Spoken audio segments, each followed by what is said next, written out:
And across the border to Uganda, where Kenyan activists Bob Njagi and Nicholas Oyo were allegedly abducted in Kampala by men believed to be security officials on Wednesday afternoon.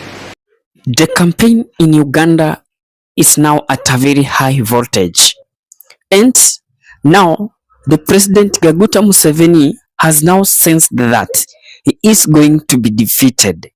The opponent, Bobi Wine, has now mastered his calculation of politics.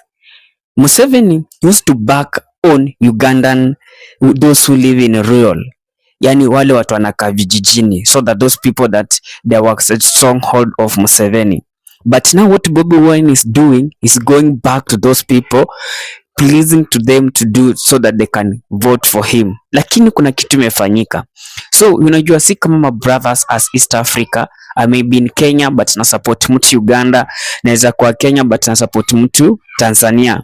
As East Africa na brothers majirani. So this Bobi Njagi na Nicholas Oyo wakatravel kutoka Monday hii Kenya, wakasema wacha tuende tujiunge na mwenzetu so that tunaweza msaidia campaign yake yanafanya huko. By the way, kabla tuingie kwa hiyo story, click that subscribe buttons then allow the notification buttons to be on. Whenever tutatoanga videos za trend kama hizi, YouTube will automatically giving you a notification. So Bobi Njagi na Nicholas Oyo wao akavuka boda, walienda na gari. So when they arrive in Uganda, wali attend rally ya Bobi Wine hiyo siku ya Tuesday. Then Wednesday jioni, si labda gari yake ikapata mafuta. By the way, was it travel for the long distance bila gari kunywa mafuta. So the guy decided that wacha sisi tuende tufanye nini, tuteka pale mafuta tuone kama tunaweza at least fika a destination yenye tunataka. Then everything went the way they were not expecting. Polisi mara huku na huku wakawa abduct, wakafanyaje.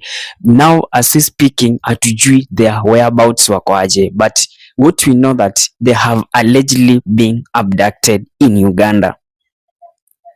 But so things that I want to talk in this video, why is it that these two leaders, they want to thrive in abduction?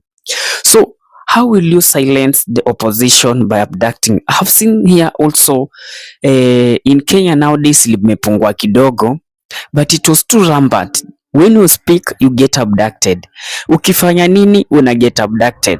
You know, sometimes time inafikanga, we say enough is enough. Now, like for me, I will now support the Bobi Wine kwa sababu I used not to. When I do everything wanafanyanga na kuanga neutral, si support mse. But now things venye zimefika, as a youth we shall now stand out so that we speak to the nation. We use this internet space, we use all those space that it's required so that message ina read wide, and the people there in Uganda pia wanaweza fanya kitu good.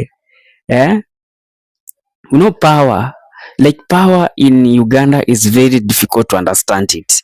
Like, even though my friend Bobi Wine, I love him very much and I do also look after him. So tuseme labda amefanyaje, amefanywa all these things, all those things, then ikuje like the likely ziko kwa sababu for the last I check in Uganda, the Uganda they normally wanashindanianga. Museveni alishindia Bobi Wine kitu ka 2 million votes. Museveni has around 5 million votes. Then Bobi Wine has around 3 million votes. But this closeness range inampea wasiwasi kwa sababu in the last election campaign there were no campaign, only Museveni was campaigning. So some parts of Uganda even didn't know that Bobi Wine was on the ballot. When Bobi Wine was trying to campaign, walikuwa na silence.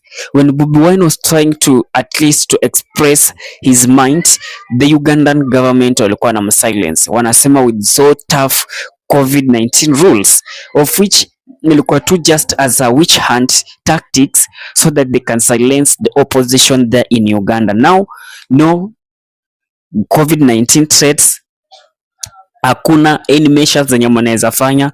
So they have now begun to influence abduction. But I listened to Bobi Wine. I support him very during the messages that he was trying to unveil to the people akisema we are ready now to go for campaign. He told these people be ready for abduction, be ready for tear gas, kwa sababu Museveni is now coming for us. Museveni is now unleashing his things for us. So for me, I condemn it strongly, but Bobi Wine, whoever listening to this podcast na labda ni rafiki wa Bobi Wine, let him continue to pressing that button harder. You know, we shall stand in solidarity, and at least Kenya or rather Uganda and even Tanzania, we shall come in solidarity, and as a youth we shall fight for the good leadership of our region. We want region where we shall just do things freely. If I want to campaign, I do my campaign without any intimidation or rather without any threat like okay utashikwa, okay utafanya nini.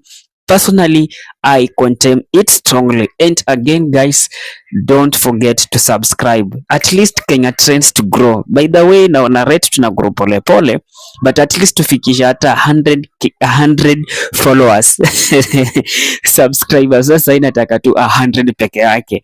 Wewe ukifika so tena ndio nitaomba at least 200, hivyo tukisonga pole pole. A journey of 1000 miles obvious begins with one step. Bye bye.